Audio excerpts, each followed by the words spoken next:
Selon Toumba, la commission d'enquête internationale était venue le rencontrer au camp et qu'elle n'avait même pas fait, qu'elle n'avait pas duré, après elle s'est retirée. C'est vrai ou bien c'est faux? Moi, j'ai reçu cette commission dans mon bureau, c'est ce que je connais.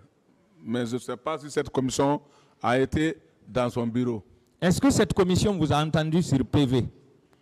Non, on était là, ils ont posé certaines questions auxquelles j'ai répondu et on causait. Après, je les ai dit que même nous sommes là-dessus de la recherche. Après, ils se sont levés pour aller. Est-ce que cette causerie avait été enregistrée? Non, non. Bon, chez moi, je n'ai pas un enregistrement là-bas. Non, par la commission. Je ne pense pas. Ne pensez pas. Et si on produisait cet enregistrement? Ça aussi, ça serait bon, puisque ça serait bon. D'accord. Pourquoi vous aimez responsabiliser toujours les officiers morts? Ce n'est pas moi qui les ai tués, c'est Dieu. Si j'étais vivant, ça allait être mieux placé pour moi aussi. Moi-même, je regrette pourquoi ils sont morts. Moi-même, je regrette. Vous avez toujours responsabilisé le colonel Diamanka, paix à son âme. Pourquoi? Bien, c'est parce qu'il est mort. La partie qui l'intéresse, paix à son âme, je ne peux pas contourner la partie qui l'intéresse, il faut que je le dise. Même s'il est vivant, c'est la même chose. Mais même s'il est mort, il faut que je le dise. Est-ce que c'est à cause de cela que vous aviez voulu tuer le commandant Toumba pour qu'il soit déclaré responsable, le seul responsable du massacre du 28 septembre? Moi, je cherchais Toumba. Si je l'arrêtais, je n'allais même pas le tuer. Si je l'arrêtais, c'était pour le présenter. Qui a tiré sur le président? Voilà. Mais sa tête était mise à prix. C'est sa tête qui était mise à prix. Ce n'est pas le commandant Toumba, c'est sa tête qui était mise à prix. La question. Est-ce que si vous le rencontriez, vous alliez l'achever? Non, je ne suis pas de ce genre. D'accord. Est-ce que vous vous souvenez de Madame Esther qui est à Bomboli, que vous fréquentiez souvent? Ça, c'est une cousine à moi. Pourquoi vous avez toujours terrorisé les voisins de cette dernière?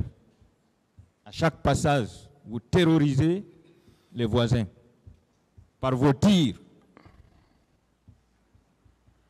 Non, moi je n'ai jamais été dans leur quartier pour tirer là-bas. C'est une cousine à moi. Quand je vais là-bas, je vais dans le plus grand respect et je quitte dans le plus grand respect. Mais il y a des témoins, mon colonel. Ah, est-ce que ces témoins viennent se présenter si je les ai dérangés dans ce quartier? Il y a des témoins. J'ai bien dit, ça, ce sont mes quartiers, ça. Devant Dieu, devant les hommes, Koumassé, Koza, Bambeto, ça, ce sont vraiment mes paternels sûrs. Donc, je ne peux pas dire autre chose. Vous pouvez les faire venir, ils vont dire si je les ai dérangés. D'accord. Si ce n'est pas pour les aider, si je les ai dérangés devant Dieu, devant les hommes. Est-ce que vous vous souvenez du véhicule de la Croix-Rouge qui était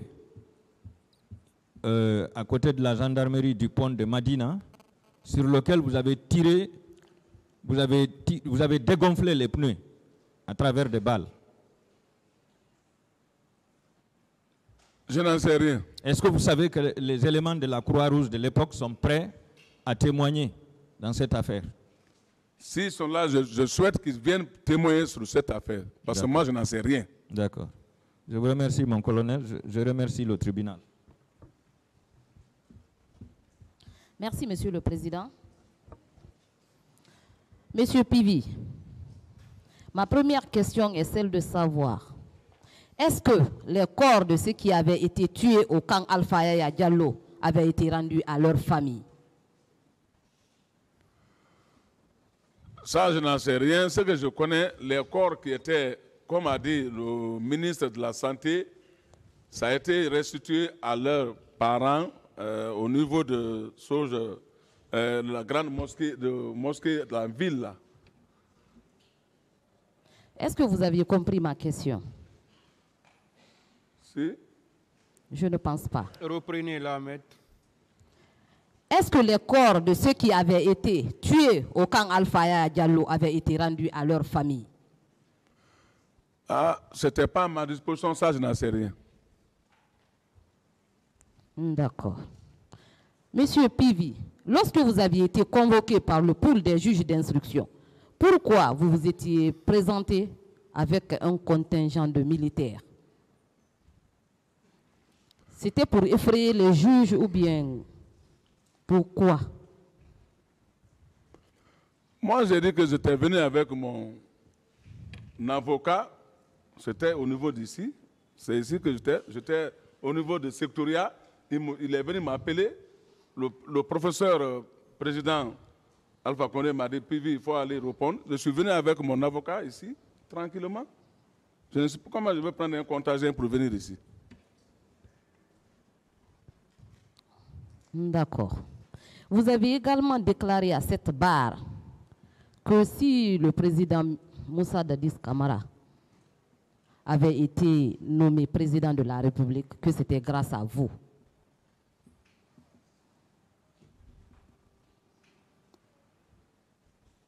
J'ai bien déclaré à ce bar que si je vais faire mon devoir et à l'aide de nos collègues militaires. Alors, qu'est-ce qui vous fait dire que les photos qui avaient été exhibées à cette barre par votre conseil provenaient des images de la prise du pouvoir? C'était quelques images, sûrement, c'était quelques images. Parce qu'il n'y a pas de date hein, sur les photos. Vous pouvez voir, même sur le Facebook, je pense qu'il y a certaines images qui sont là-bas aussi. Non, pas sur Facebook. Votre conseil a produit des photos à la barre. Ce n'était pas son conseil, maître. Ah, le conseil de Dadis. Merci, Monsieur le Président, pour le rappel. Le conseil de Dadis.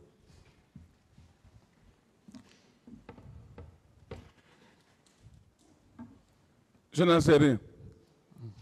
D'accord.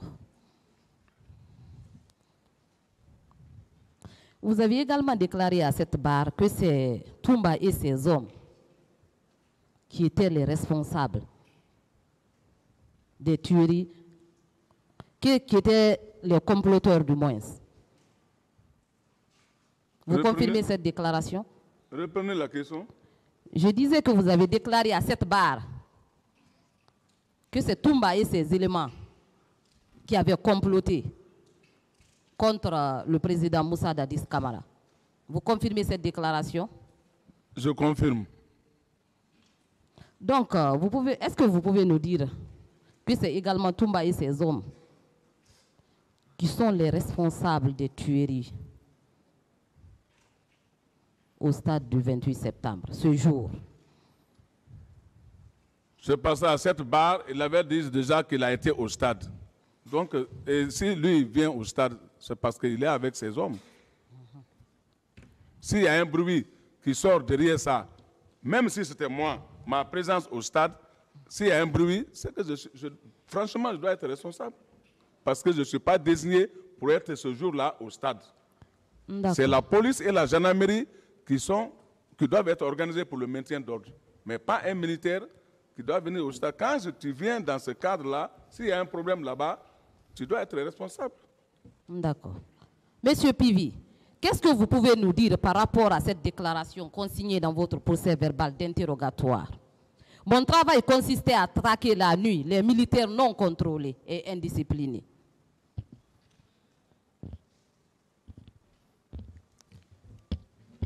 Je confirme.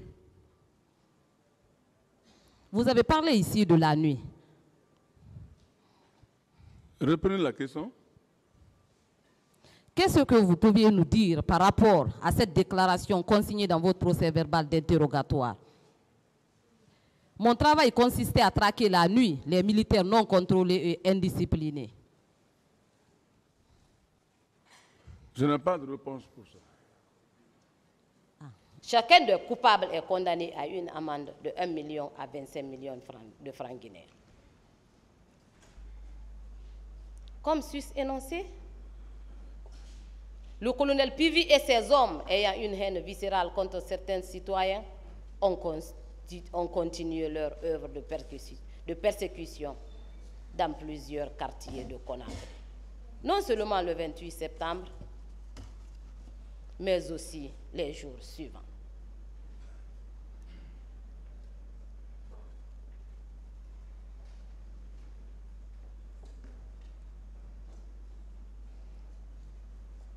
C'est aussi à Koza, Koloma, Bambeto, Anko 5, ainsi qu'au domicile de M. Cellou Dalein Diallo, que le capitaine, le colonel Claude Pivi, faisait du mal aux gens. Il faisait du mal aux gens, Monsieur le Président. Ce monsieur est allé au domicile de Cellou Dalein Diallo. Tout pied est emporté. Même le véhicule de ce dernier n'a pas été épargné.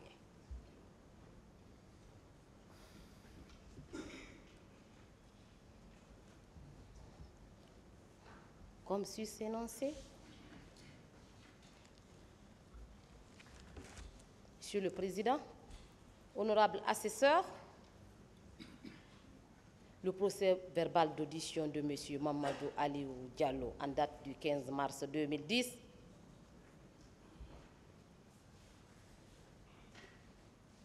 le prouve à suffisance. Dans ce procès verbal,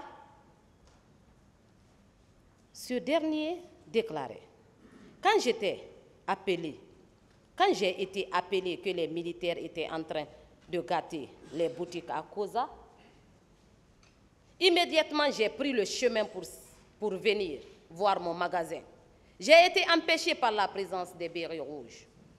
Je précise que mon ami Chérif Ba a été arrêté par des gendarmes sous ordre de Pivi pour être déposé au camp.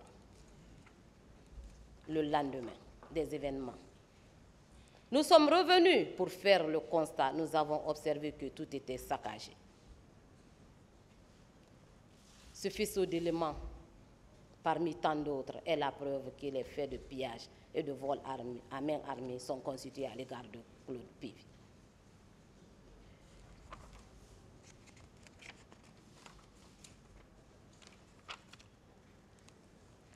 Monsieur le Président, honorable assesseur, sur le cas de colonel Blaise Gomo, cet accusé est poursuivi pour complicité d'assassinat, complicité de viol, complicité de causes et blessures volontaires.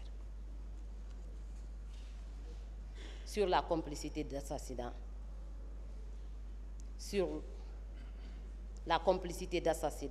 et la détention illégale d'armes par les recrues de Kalia. Il est acquis au débat que le colonel Blaise Gomo était au stade à la tête d'un groupe de gendarmes.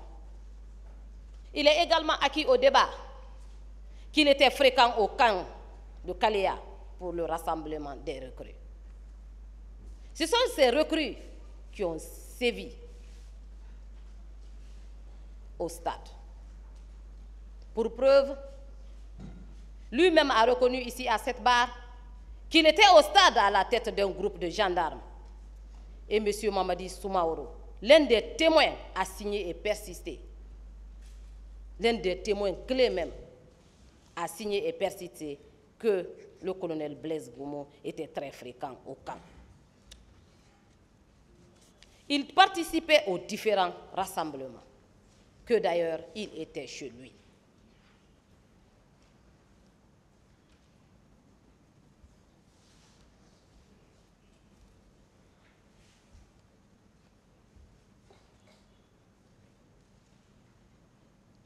Qu'est-ce que le colonel Blaise cherchait au camp de Kalia, si ce n'était pas pour exécuter les instructions du capitaine Moussa Dadis Camara de mater les manifestants.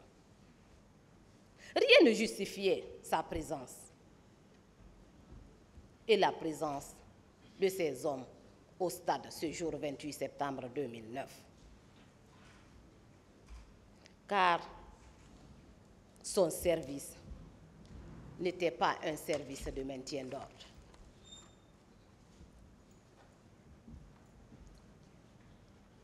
On lui a même posé la question, Monsieur le Président, à cette barre. Si ce jour-là, au stade, il y avait les grands bandits, il a répondu par la négation. S'il y avait les trafiquants de drogue, il a toujours répondu par la négation.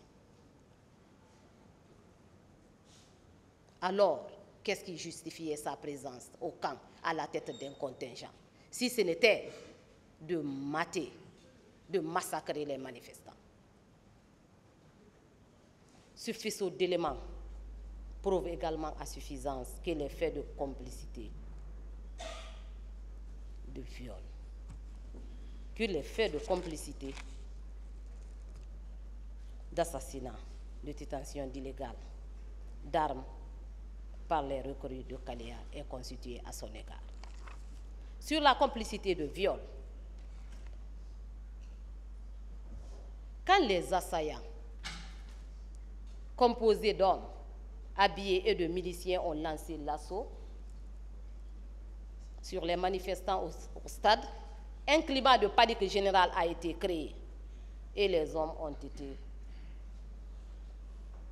récupérés. Et les hommes ont été récupérés au même titre que les femmes.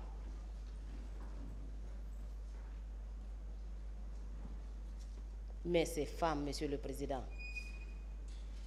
ont été violées à ciel ouvert. Au début ici, Monsieur le Président, moi je ne croyais pas qu'un homme pouvait se déshabiller et violer une femme en présence des autres. Mais à travers ce procès, j'ai compris que c'est possible. J'ai compris que c'est possible. Il y a un constat amer, Monsieur le Président. En période de trouble, les militaires violent plus qu'ils n'en tuent.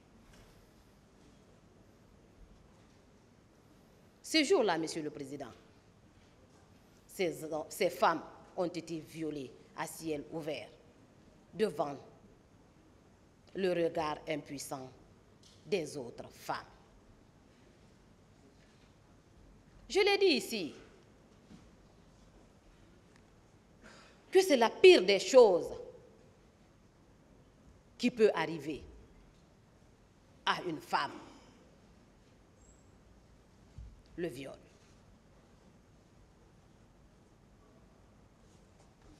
Monsieur le Président, dans cette affaire, cette infraction est soutenue par des certificats médicaux versés au dossier de la procédure. Ce faisceau d'éléments prouve à suffisance que les faits de complicité de viol sont constitués à l'égard de Blaise Gomo. Pour avoir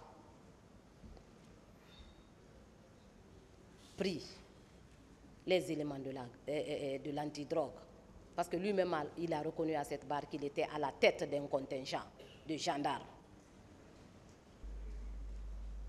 Aller au stade pour perpétrer ces infractions. Sur le cas du colonel Aboulaye Chérif Diaby,